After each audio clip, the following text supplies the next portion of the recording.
The topic I picked to talk about today, first of all, I am Tevis Laukat with Cannonball Musical Instruments. I'm the president of Cannonball, and we're going to talk a little bit about sound and concept. Very broad topic. We could talk for hours about this. When I was younger and I had a teaching studio, some of my students would come in and first thing out of my mouth was, who do you listen to? Who have you been listening to? And surprisingly enough, some of them didn't even have a name. They didn't even have people that they were truly listening to, that they put in on a daily basis. And kind of what I'm getting at is you have to have someone that you are listening to have an idea of what you want, who you want to sound like, what your concept is. Stanley Turrentine was one of my favorites. Pete Chrisley, one of my idols growing up. Cannonball, there just wasn't a better alto sound around. That great big fat alto sound. Charlie Parker, John Coltrane, David Sanborn, Brandon Fields.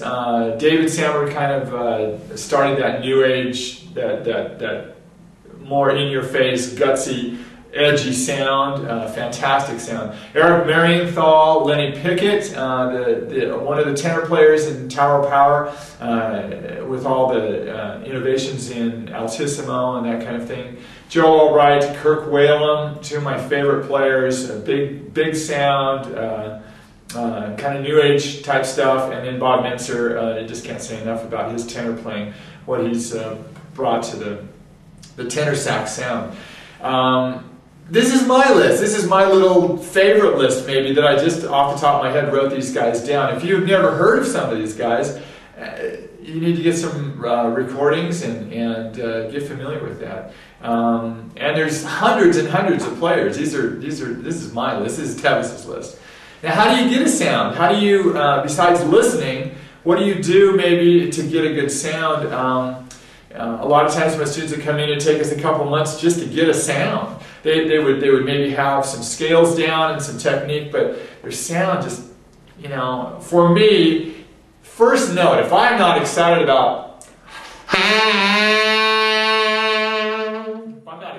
that first note that somebody plays at me, then it just kind of turns me off. I don't care how many licks they know or what ideas they're doing. The sound really bothers. If it really bothers me, then I can't get further than that. So sound is really important. You need to relax when you play, shoulders down. You need to fill up your lungs. And lungs are not just up here. They come clear down into your back and fill out, and you need to have a lot of air behind your sound. It's very important when you play, and this whole other idea, but I like to think of a rubber band around the mouthpiece when I play where it's very relaxed. A whole different concept than clarinet, and I play clarinet also, so have to completely change what I'm doing. And I have a breathing exercise that I used to do, and I'm going to show you.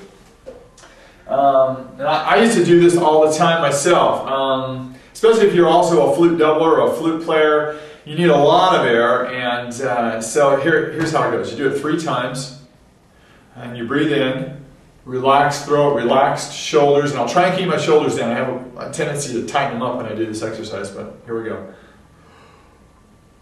Then you lean to this side, add air to it. Lean to this side, add some more air on top of that, and one more time straight up.